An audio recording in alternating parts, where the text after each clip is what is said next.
Hi, everyone, and welcome to another one of our, I like to call them broadcasts now. We've got used to this. We feel like we're in a studio here. And some of you that have seen some of the others know that we run this kind of show really as a panel discussion instead of just someone getting up and lecturing to you. So I know it's mainly grade 5 and 6 parents that are viewing us today. And what we're talking about is the MYP, the Middle Year Program, which is an international program. And we're going to be talking academics, so it's mainly academics. We will be having another session, I think it's on the 11th of November, where we will talk about other issues around your child coming into middle school. So next year, the grade 5s and 6s will be moving into grade 6 and 7. And this is the final phase of what started 3 or 4 years ago when we started our junior high school, which was then the 7s moving into the high school. And now the final part is the 6s moving into now what we call the middle school. And that is the grade 6 to grade 9. The good news is that this is not a first. It might be one of the only schools, or we might be one of the only schools that are doing it in South Africa, although there are a few others that definitely have from 7 to 9. But if you do your research and you look overseas, there are many schools overseas that do have middle schools for the age group of roughly 12 to 15 years of age. They are a very distinct group of students, and they need to have their own time, their own curriculum, their own activities, and we're very excited about that. So without any further ado, let me introduce our panel to you. First of all, on my far right, it is Michelle Marnitz, who is presently our IB coordinator. And Michelle is going to speak to us a little bit later on about how the MYP will filter into the senior school, where students will then be able to choose whether they would like to do the IB or whether they would like to do the IEB. Then Devin Maramandi, who is our head of academics in the middle school. And Devin's going to talk to you around reporting, around issues of assessment. And I know you're going to be really interested in that. And we're going to try and link how things are working in the junior school now and how they might change when your child moves to the middle school. And then, really importantly, Bronwyn de Matos Alla, who some of you might know as our head of design. And now she's involved in facilitating the MYP program in the middle school and doing a lot of training. Bronwyn will talk about the MYP, the philosophy about the MYP, why we chose the MYP. But before we do that, I just want you to know that this has been a long time coming. Over the last 2 years, teachers have been training in the MYP, especially with Michelle being here, giving us information from, an IB perspective into the MYP, from the DP through to the MYP. We've learned a lot. Many of our teachers were involved in project-based learning, and Bronwyn, you were involved with that. And that was part of a form of MYP. So there's been a lot of experience and a lot of learning. Your children are not going to be experimented upon. They are ready for this, our teachers are ready for this, and we are very excited about it. I also want to say that 4 or 5 years ago, when the grade 7s moved into the senior school, there was also a lot of kickback about what would happen. I think the majority of parents who've got their children now in the middle school in grade 7 will agree that it has been really, really good. And having grade 6s in our middle school is going to be just as good. So let's move on then to discuss the MYP. And Bronwyn, possibly we can start off with why we chose the MYP. Yes. Hi, everybody. What the first slide talks about is future-proofing our education. And I think it's important to realize that the MYP is not something new. It's not an educational trend that we're following. It's been going for quite a while. It's been reviewed and revised. And it's something that we really want to pursue because it aligns with our philosophy as a school as well as our mission statement. So recognizing that we're in the fourth industrial revolution, we are looking at students and kids that are not the same as our generation. They think differently, they learn differently, they're going to be exposed to different opportunities. So it's important that the education that we're giving them facilitates that so that they thrive in the 21st century. They don't just survive. Remember, our mission statement is to be a world-class institution, and that's why we want to align ourselves to a global qualification. We also want to produce world leaders ready for their time, that will thrive, not just survive, as I said. So the MYP has a wonderful philosophy, and a lot of it we are already doing at Radial. If you see their mission statement, it talks about having kids that are caring, inquirers, they are lifelong learners, and it's taking education beyond what our experience was. When we were sitting in a class, there was a teacher in front, the teacher knew everything, and we mainly were sponges just absorbing everything that was said. So here, through the MYP, the education process is owned by the students. They are part of it. They make decisions within the process. What is also important is that the MYP likes to prepare students for a global context. And so I'll talk a little bit more about international mindedness as one of their key values. They also see a student as being holistic, not just academic. They emotional, they have intellectual abilities, they have a physical body, which the one subject area plays to. And so the student is not just sitting in a classroom learning, they're experiencing things, they're trying out new things. So if we turn to the next slide, here we have quite an exciting image of how the MYP is structured. So if we go from the first outer concentric circle, you'll see there that at the bottom it says international mindedness. Now, this is something that's very important in the MYP, and this is something that we like in the MYP because it's talking about how students should be connected to the global environment. We shouldn't only be looking within our community at our problems and situations, but we need to look bigger because obviously we've heard all the catchphrase, the world's becoming a smaller place, but it is. And our students in grade 6 and 7 next year need to be operating within that global context. Then if you go to the next concentric circle, you'll see that the MYP is broken up into 8 different subject areas. Now, what's quite exciting is that they're not hierarchical as it was when we were at school. Each single subject area has got as much time and as much importance in the MYP as all the rest. You'll also see that there are some interesting subjects that come into play.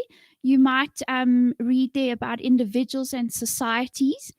That is a combination. It's an interdisciplinary subject that brings together psychology, economics, geography, history, and the students get a chance to look at how things are working interdisciplinary and looking at a systems model where if something changes in one discipline, it has an effect on other contexts. So those are our 8 learning areas. And then the next concentric circle talks about action and service. The IBMYP wants students to be active learners. They want them to be able to be inspired to use their talents, their time, the knowledge that they receive, the answers that they've come to grapple with through their research to change their world. Not just to sit in a classroom, to actually go beyond the boundaries of a classroom into the real world and make a difference. And so in the MYP, there are 2 exciting projects that the students are exposed to. The first one is the community project, and this happens in grades 7 and 8.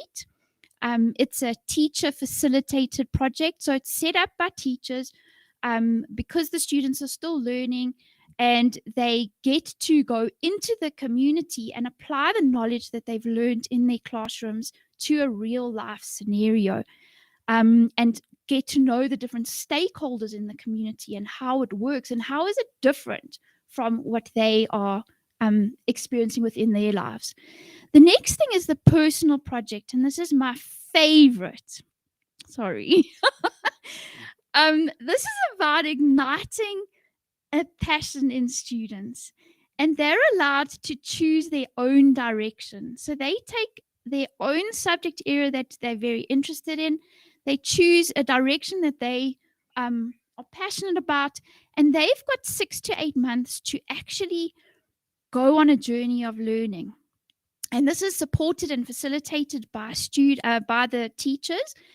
But for an example would be, and we've already done this with some of our grade 8s and 9s last year, where they got an opportunity to do this. And the one young boy went ahead, and he was very interested in IT and technology.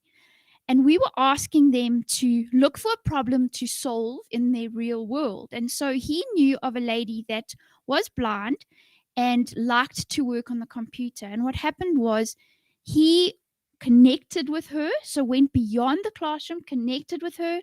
He learned how to research and ask the correct questions. And he got to know her, and he got to know the obstacles that she faced.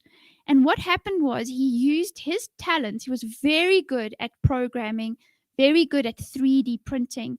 And at the end of the 8 months, he actually designed an inclusive design of a mouse that was bespoke for her. And he printed it, and he actually made this thing work. And he then put it back into the context and researched how it impacted her life. So that's one of the examples that a student could do for their personal project. They could do a painting. They could write a book.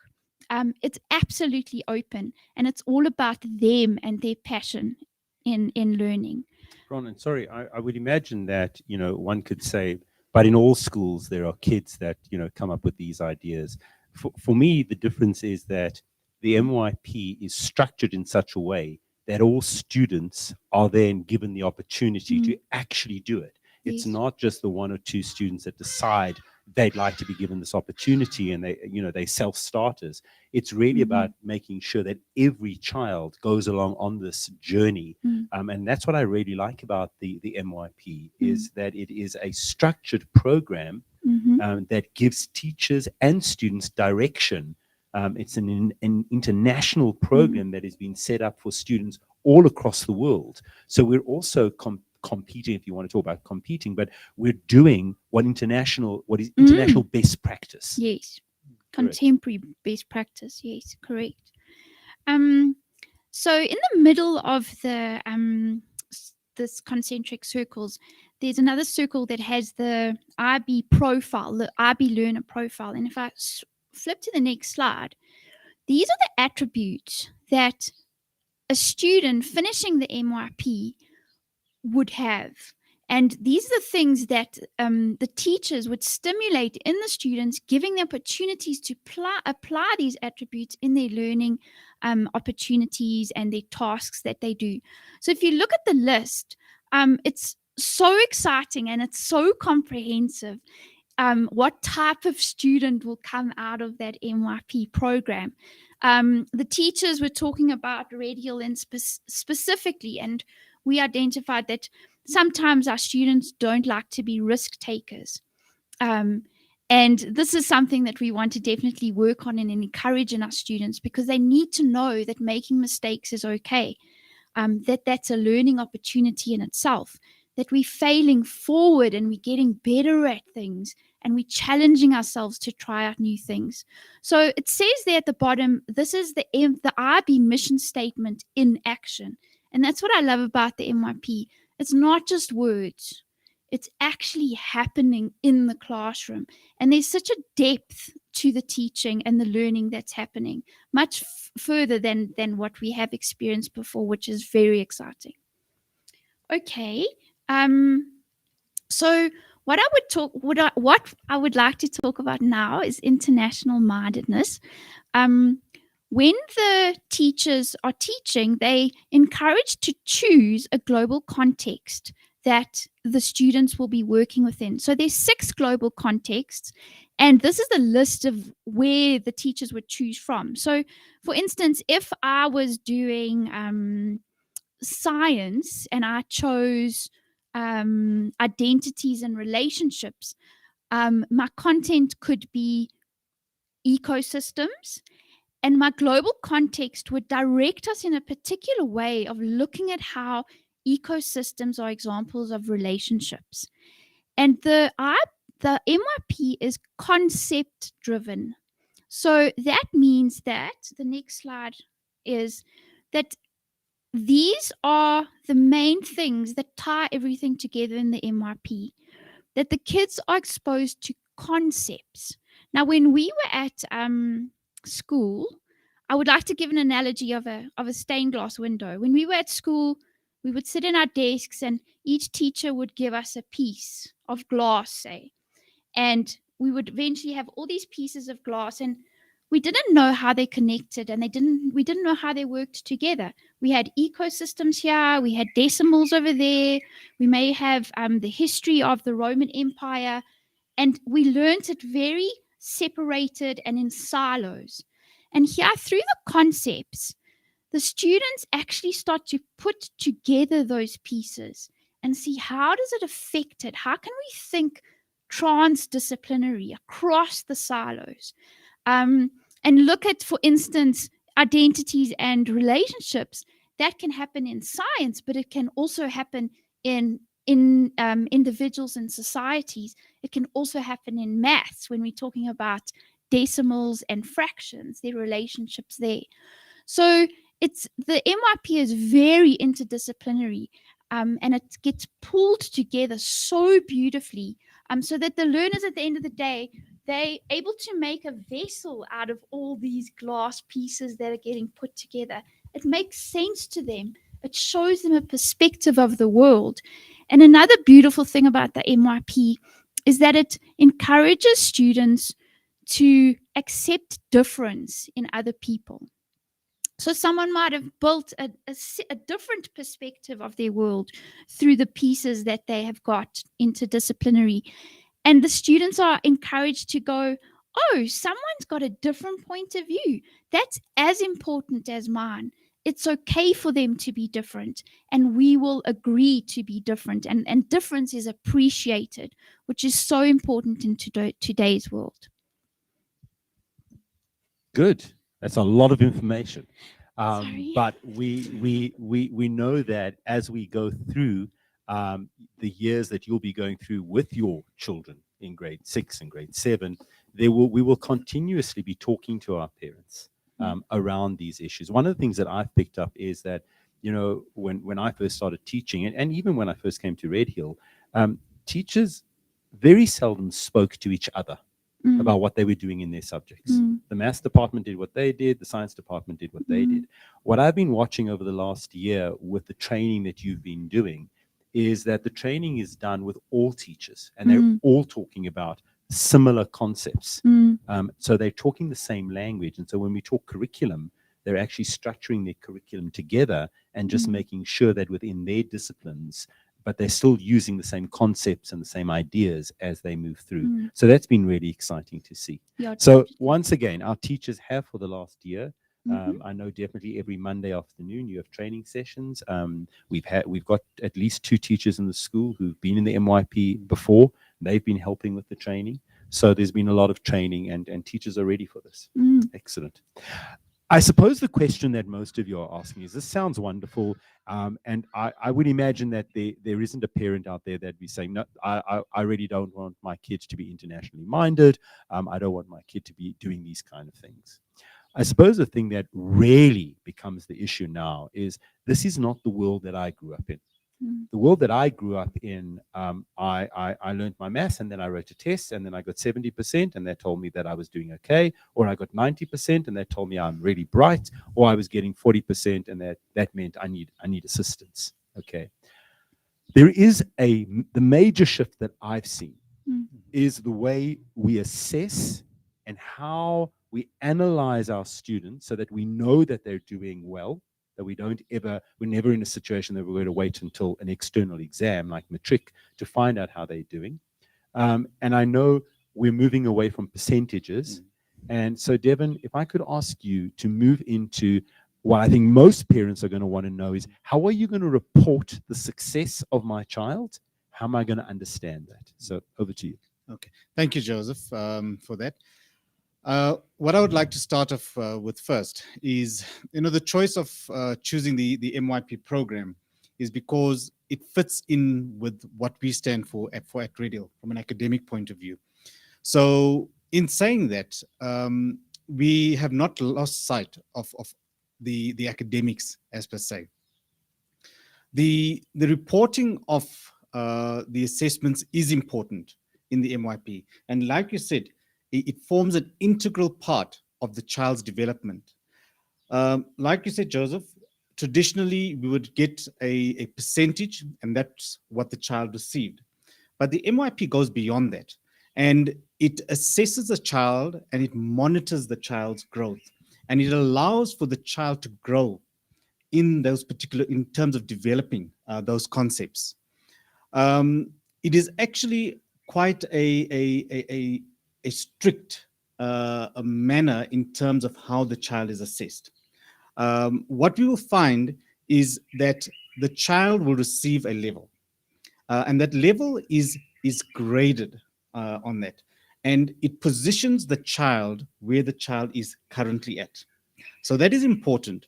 What we in the MYP, what we'll find that is that in each subject we have what is called criterions, and those criterions have been very well researched by the MYP developers in terms of where they would like to see the child grow and develop within a particular subject. So that is important for them. And what, as teachers within the different subjects, they will assess the child's development within those particular criterions. So a question that you may ask is, so how is that done? And that is important because within the classroom, the children will be doing activities. Content still plays an important role in teaching. That is integral and important. And what we've been doing in the middle school over this particular year is that we've been working on scaffolding the content from grade 6, 7, 8, 9, and into 10.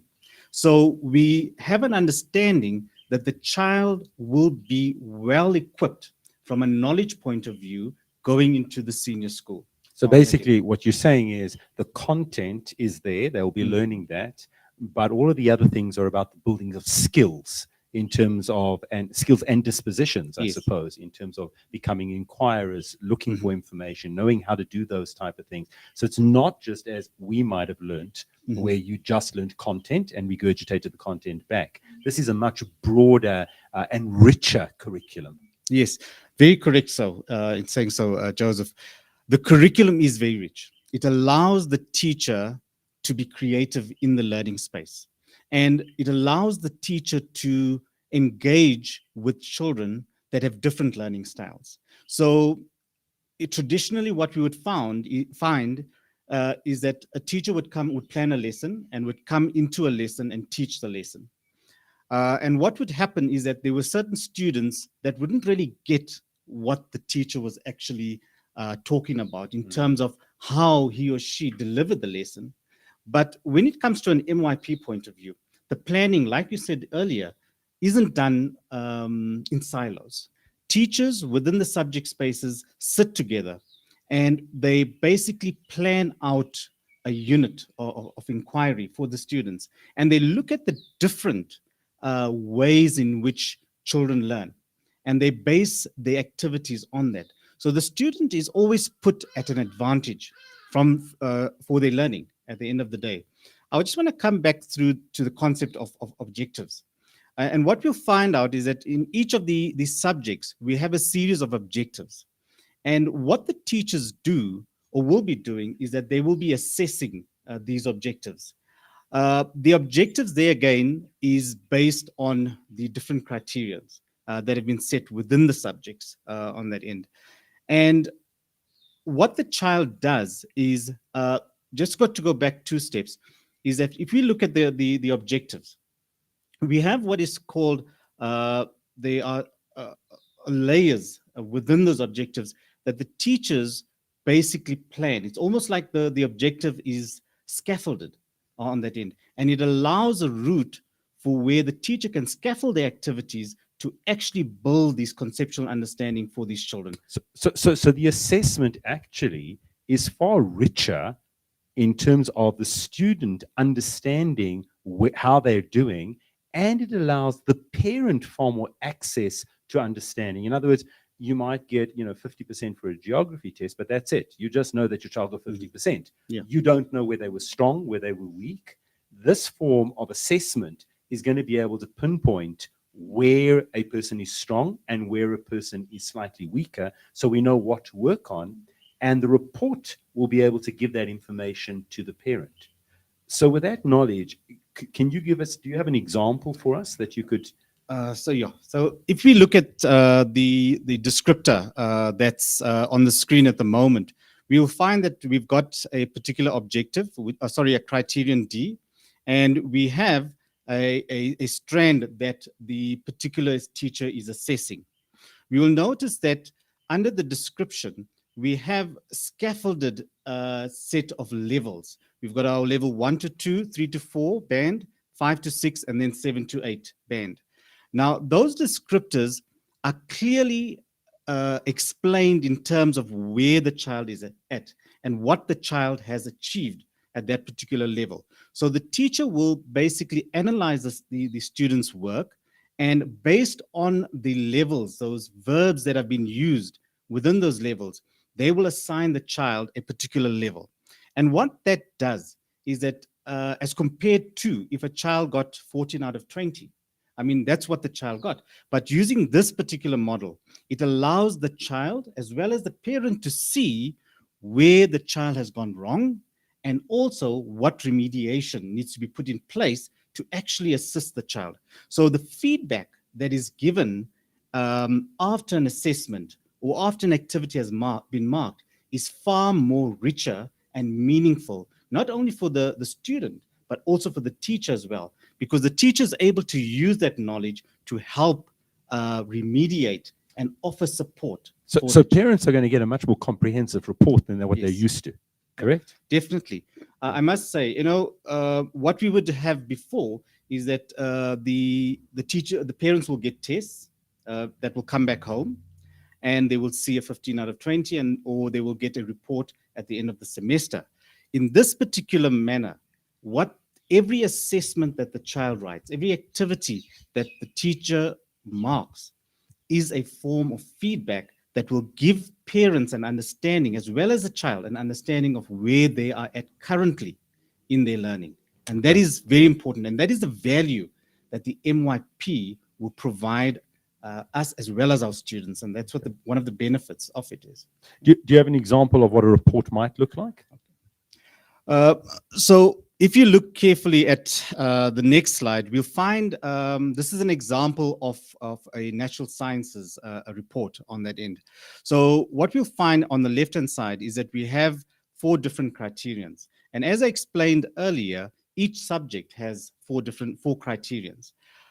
You will notice that I've got tasks. Here I've indicated 6 different tasks. And for each of the criterions, certain assessments have been completed to test the child's understanding of that particular criterion. And you will notice that based on the level that they achieved in that particular, to assess that criterion, that is recorded in what we would traditionally call a mark book at the end of the day. And that information will then be transferred onto our report. You will also notice that on the last column, you would see that there's something that is called a best fit. Now, Joseph, I just want to explain that particular concept very carefully, because it is very different to how we've been assessing our children before. And this particular method that we're using currently, or what we're going to, from an MYP point of view, actually puts the child at an advantage. And that is the amazing part of that. Because traditionally, what we would have done is that all the assessments that the child has completed, we would basically work out an average on that end. Whereas in this particular method, the MYP method, here we look at the best fit and we assess where the child is currently at at that particular level. So you will notice that for criterion A, the student in this particular case has various levels that they achieved. So I see there's a 6, a 5, a 7, a 7, I think it's an 8, a 7, and then the best fit. Now, how does the teacher work out the best fit? Because you're saying they're not taking all those marks and averaging them, right? Yeah. So this empowers the teacher to be able to look at that and say, this is where I feel the best fit, taking into account everything the child has done. This is almost, as we do in the DP, this is the teacher's predicting where the child is. Yes. Right? Is that correct? Yes, that's correct. But it is based on evidence. It is based on information and assessments that have been completed by that particular child. So we're assessing where the child is at that moment. And that's basically puts the child at an advantage from a learning point So of then view. explain to me, you've got best fit in the 4 criterion. Yes, And you've got a total there of 9, I think it's 19. 19, yes. Right? Then move over to what is meant there by the boundaries. Okay, so obviously we've got, on the report system, you'll find that there will be 7 grade levels. And each grade level is almost grouped by certain boundaries. You'll see that there's a value allocated to the different boundaries. So you'll notice that because this particular student received a total of 19, that they fit under the level 5 boundary on that end. So if we look at this particular method, you'll find that it is very specific. The teachers work within a particular framework, and they are guided by information from the MYP at the end of the day. So Michelle, just, I mean, this is similar to what the DP goes into, but the DP, and I take it it's not the same in the MYP. If you could maybe just discuss that, but your grade boundaries can change depending on subjects, correct? Yes, so I think it's a little different with the MYP compared to the diploma program. So the diploma program, they would do internal assessments and they'd have their exams that they write, and that would make up the student's result. What happens in the MYPs, we look at basic trending where the student is meeting, and they're working more towards moving up from one level into the next level. Right. So basically what we're looking at there is a student is starting at the beginning of the MYP, and wherever that student is, what we're trying to do as teachers is to build their knowledge and see them improve. That's exactly it. And you might be getting a 4 or a 3 in grade 6, but teachers, parents shouldn't panic, because at the end of the day, the whole program is to grow the student right to the end of grade 9, where then hopefully they will then get their diploma, the MYP diploma. Yes. And that's also an exciting thing, because as you move out of middle school, you would graduate from our middle school with an MYP diploma, even for those children who are then going to be moving into the IEB. You would still get an international middle school diploma. Is that correct? Yes. Okay, fantastic. Right, there's lots to understand here, and we will take parents on that voyage as we go along. Yeah. Okay, are we done with that? Yes. Fantastic. Then let's move on then to Michelle, to you explaining how the MYP, and I know, you were someone who pushed me. You said, we've got the DP, now can we actually get to the real stuff and move into the MYP? So we've done that. How does that move a student into deciding whether to do the IB or the IEB? And I suppose some of the questions, would they be at a disadvantage if they chose to go back into the IEB? Okay, so absolutely no disadvantage. What happens in the middle years program is we look at a point where we do what is called backward by design. So we go to our grade 11s and our grade 12s, and we look at firstly the skills, secondly the content that is required for the students at that level. We then go backward by design, and we make sure that they meet between them. The MYP is an academically rigorous program, as is the diploma program. So any students wanting to take the IEB, they'll still have that academic rigor. Students will still take responsibility for their learning. In fact, there'll be more agency, because this program has encouraged them to take part in their own learning, to go out, be those risk takers, to take all of those academic chances that one needs to take. So in terms of their academic development, it would actually stand them in good stead with both the IEB or the IB. In terms of the curriculum and South African schools, all to some extent, whether they're IEB or NSC schools, will still take part in the CAPS.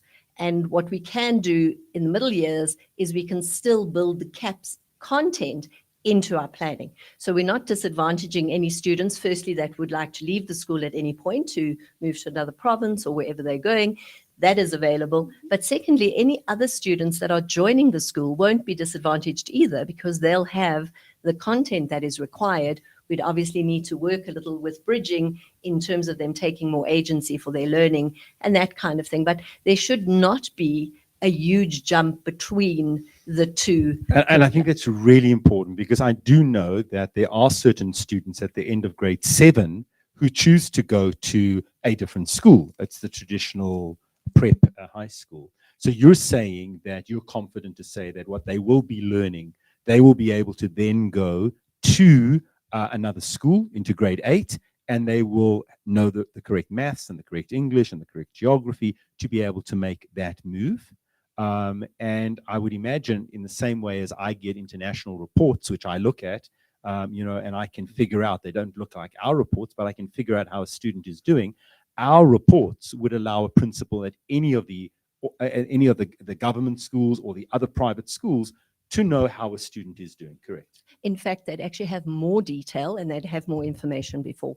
And part of the MYP too is about the students acknowledging where they are in terms of their academics. So they're part of the process. They're talking to their parents. They're having meetings between the teachers and their parents where they're discussing where they're at. So any of those students in any kind of interview would go in really easily and they'd be able to do well because they're very articulate students. Yeah, absolutely. So, all of those things stand them in good stead. In terms of going into grade 10, they would obviously leave the middle years program and go into either the IB or the IEB.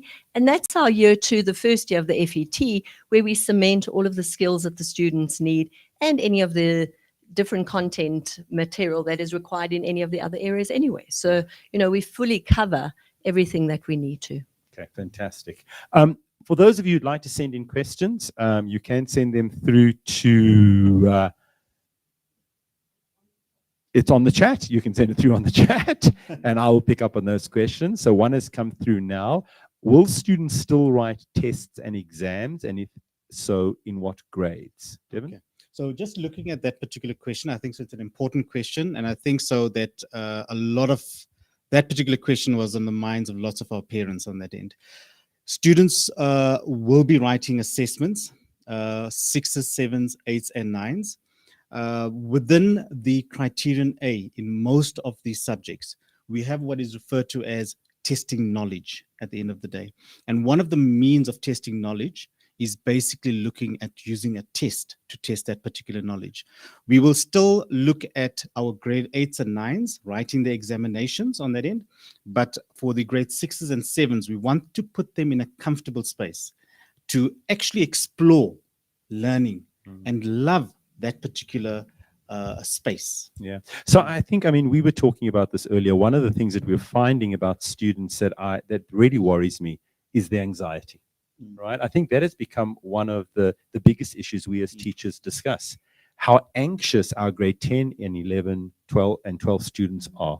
What we've noticed is since we've moved away from hectic examining in the prep school or the junior school, that anxiety level has gone away. Yet our students are doing remarkably well, even better than when they were writing tests. I was just talking today to the head of the maths in the junior school, and it looks like we're going to have some really good news to tell parents in terms of just how well these students are doing on international benchmark testing.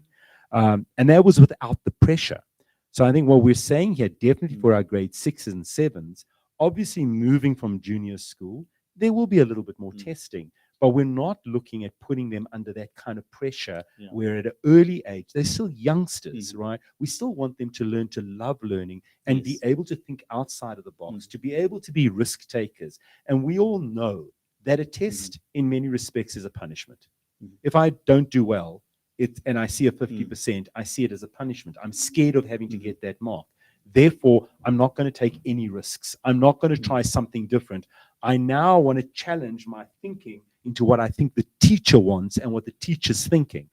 Whereas if we are doing more diagnostic testing, looking at how students are changing, encouraging them to do that, you can't push them to test dates because we then cut that down. Yeah. Do you agree?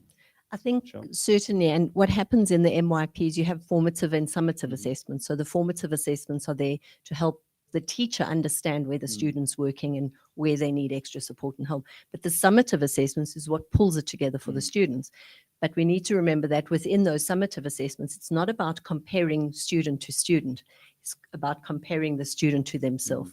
So where we used to compete and was important for everybody to get 95, 96, whatever percentage it was, this is taking that pressure away because we're not competing with our peers, we're competing with ourselves and where we're growing and how we're developing. And that is why, ladies and gentlemen, you know, we will continue in the middle school, right, not to award prizes and certificates for students, because if you're competing against yourself, you don't need that certificate, right? We don't want to have that kind of pressure on our students. So, you know, right through middle school, the same as it was done in junior school, there are no prize givings. We don't do that. There will be an uptake in homework. There will be more homework. We're now going into grade 6, grade 7. And there will be more testing taking place. But there still won't be testing mid-year exams and end-of-year exams in 6 and 7. That will pick up in 8 and 9 as we slowly start to teach our children how to write those kind of tests. Correct? Yeah. Can I just say, with regards to when the assessment is completed, the test is completed, there again, it's a form of feedback that the teachers can use to diagnose where the child is at in terms of their learning. And the student will get a detailed feedback of which areas they need support in. So they are not going to get a case where they are just going to get a 14 out of 20. They will get a detailed report indicating which areas they still need support in. And that can be used for the child to get support within our tutorial program at the end of the day. Okay, excellent. The next question coming through is a level 7 equivalent to 80% or a distinction? So I don't know who wants to handle that one. Michelle, you want to give that a crack? So as I've mentioned, when you have formative assessments, the teacher is looking for how the child is performing within the confines of what they need to be doing to better their teaching. So some of the tests wouldn't actually be used as a comparison. In terms of where an 80% fits, well, depends on the level at that point and where the numbers are sitting. So in the MYP, they have solid numbers, and you'll always be able to work out where the 7, the 6, the 5 is. In the diploma program, that's a little different because it's an exam that they're writing at the end. So they look at the level of the exam and how difficult the exam was. So those will change from exam session to exam session and from year to year. So it's a little different. So I know it seems like I'm skirting around this question. But I suppose, I mean, if we really want to be honest, I suppose a parent would be able to see if the highest number you can get is a 7, right? And your child gets a 7, they're doing as well as they could be doing. You want to call it 80%, you want to call it 90%. That is the best that your child can do. So we don't here have 82, 85, 87, 92, 97. That's, your child has achieved what they need to do at the highest level, right? And if you're getting a 1, alternatively, you're not doing that well. You're not achieving the level that you should be aiming towards. And it's over a sustained period of time. So you're looking at assessments, the child is trained at a 4, a 4, a 4, a 4. Now there's a 5. Now you see an upward trend. So now we need to look at that with the child.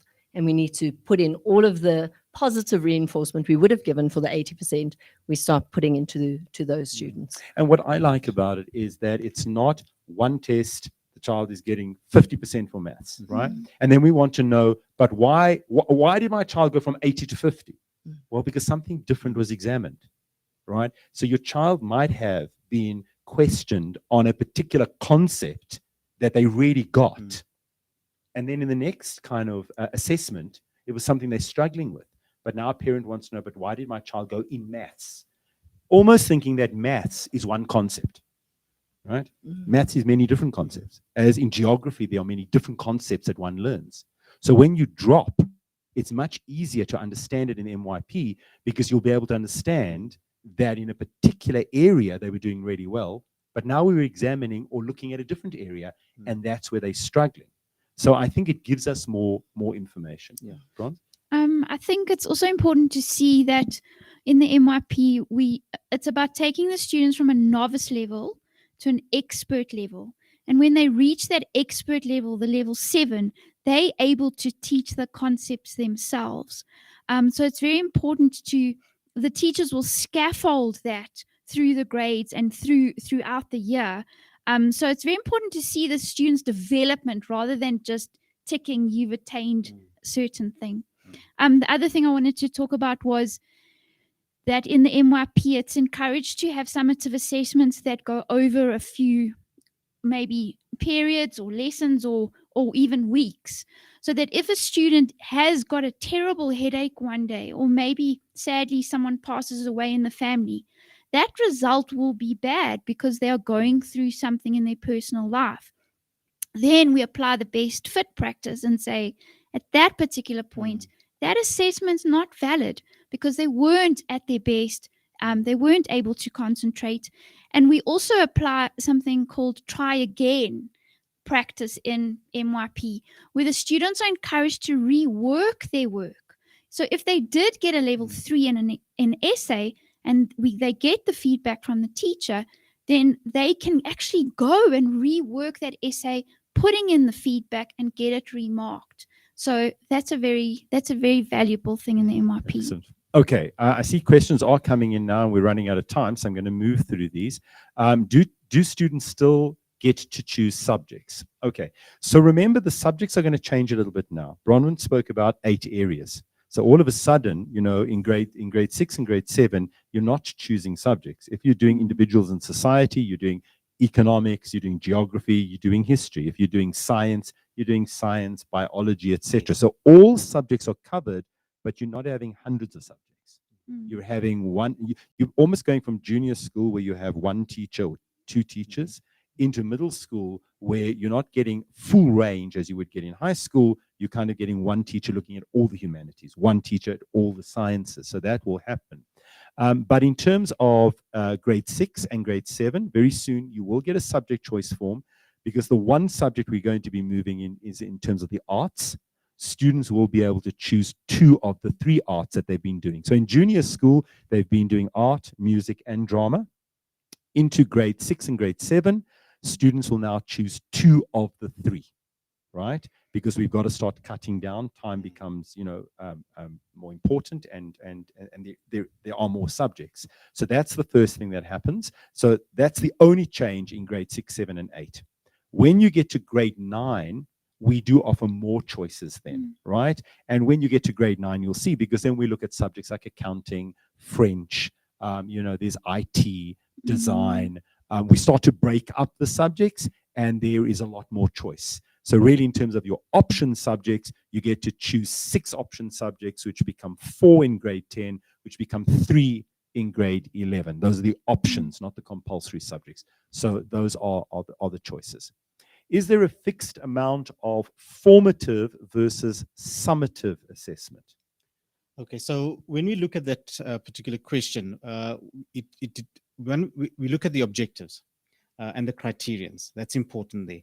And what they are guided by the fact that each strand has to be assessed twice on that end. So depending on the strands, the number of strands within a particular objective will determine the number of assessments that will need to be completed at the end of the day. Okay, so what really parents are going to have to look at each subject differently. Differently, that's because correct, yes. different subjects have different requirements. That's correct, yes. Right, and we would be able to, at the beginning of the year, give our parents a full list of a breakdown of requirements, etc., so that they understand what's happening. That's correct. So yes, what we'll do at the beginning of the year, we will meet with parents. Hopefully we'll be able to meet you face to face, and we will be able to go through each one of the requirements so that we take you through this voyage with us. Okay. Yes, most definitely. In which grade do students get their MYP diploma? So internationally, schools choose sometimes either 4 years or 5 years. We're going to be doing it at the moment over 4 years, so that as you leave the middle school at the end of grade 9, you would then get your middle school MYP diploma, and then you would move into grade 10, where you will experiment a little bit with the DP program and with the IEB, and that will be your year to choose which final exam you would like to write. So we end at the end of grade 9, you finish middle school, you get your diploma. Right, let's see what else is there. What is the homework expectation policy in grade 6 and 7 in the MYP?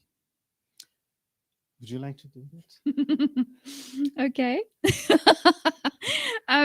So I think it's important to know, as I've said already, that learning is taken outside of the classroom. So there's learning going to be happening in the classroom, but at times the kids are going to have to go out and talk to an expert, or maybe create a prototype or something like that. So there will be homework. It will be a little bit more, but we're obviously going to manage it for the students, because we don't want that anxiety coming in, and we want that love of learning to be taking place. I think when we ignite the passion for learning, the students start to pull the teachers rather than us having to push them, and then exciting things happen. So that will be carefully monitored. So I don't know if you want to add. Yeah, just to add to that, Bronwyn, what we need to understand is that the homework that the students, if they are given any homework, is context-based. It's what they've been doing, and they are able to identify with that. We understand that the grade 6s and 7s, yes, they're little, they're not in tune or familiar of doing homework, and that will be a guided process at the end of the day. We are not going to give them excessive amounts of homework or anything of that sort. I think it's important to let you know that coming out of the junior school, what's wonderful about being in a school that goes all the way through is you don't go to a new school that doesn't know what you've done before and now it hits you with piles of homework. Our grade 5s have, and grade 6s have not had huge amounts of homework. So going into grade 6 and grade 7, we will slowly start to increase the amount of homework so that it's incremental, because by the time they get to matric, they have piles of homework, let's be honest. But let's take them through it slowly, and as they grow and develop, so they will be able to get more and more homework as they move, towards matric. Right, the last question, what support will my child receive if they are not achieving a criteria? Okay, so what we must understand is the support that the child gets is an ongoing support. So we have cases where it's on a one-on-one basis, where the child can engage with the teacher to get that support. We've also got the tutorial program, where the child can come into a smaller environment and engage with the teacher and a smaller group of learners, where they are able to consolidate the concepts that they're struggling with at the end of the day. So, and what we must also remember is the feedback that the child will be getting is very specific. It tells you where you actually are finding it difficult. And the child is able to remediate that together with the teacher, because as they're completing the assessments are structured in a particular way where it is scaffolded. The concepts are broken up, where the teacher is able to identify where the child is struggling and is able to provide that support. And like I said, support is an ongoing support. And we also have the tutorial program where the child can come in and get that smaller one-to-one support from the teacher. Yeah. I think what I'd also like to add is, in the MYP, when we were at school, our summative assessments were technically tests, and we were told when they were and what it was out of and what it was on. But in the MYP, the formative assessments are practice rounds for the kids to attain the skills. So the teacher will be focusing on certain skills in the formative task that prepares them for the summative task. So what will happen is, if a student does badly in a formative task, that's an early signal that things aren't quite understood, and remediation can happen then before the summative task comes into play. So the teacher and student together are building a good foundation. They're building confidence, where when we did tests, we actually probably were terrified, or we hadn't slept the night before because we had been piling it all in to regurgitate it. and then probably forget it the next day. And this is where I need to speak to parents to say that you're part of the process.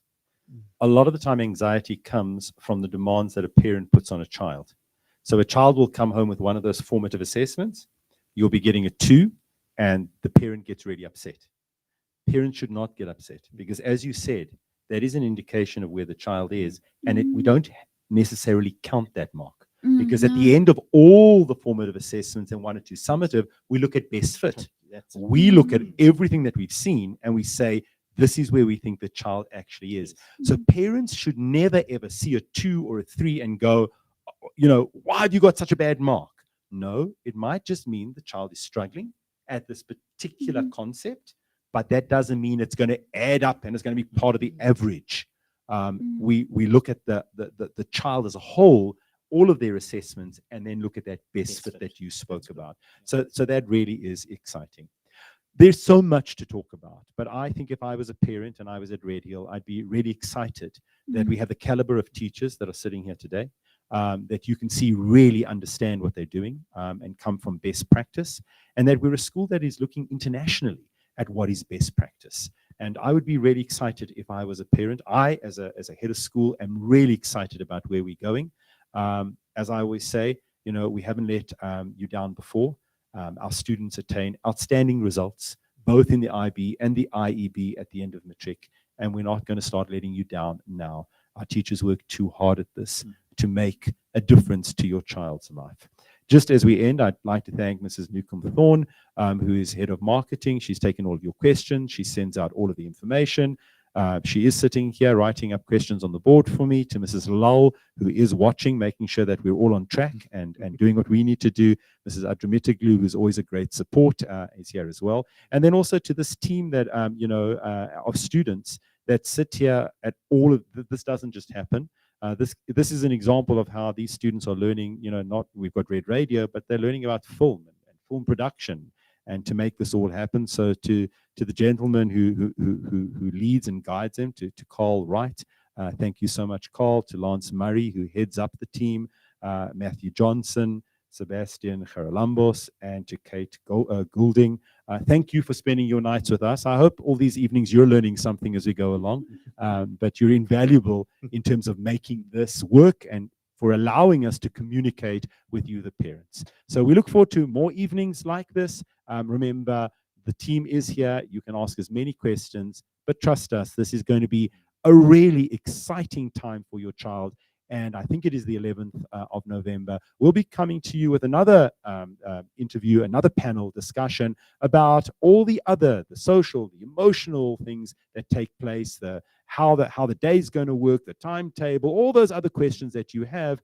We'll be coming to you on the 11th of November. And then we also have a step-up day that will be taking place in November, where grade 5s and 6s will be able to come and see what it's like to be in the middle school. Lots of exciting things happening. So we look forward to you all joining us in middle school next year. From us here at Red Hill, thank you for watching.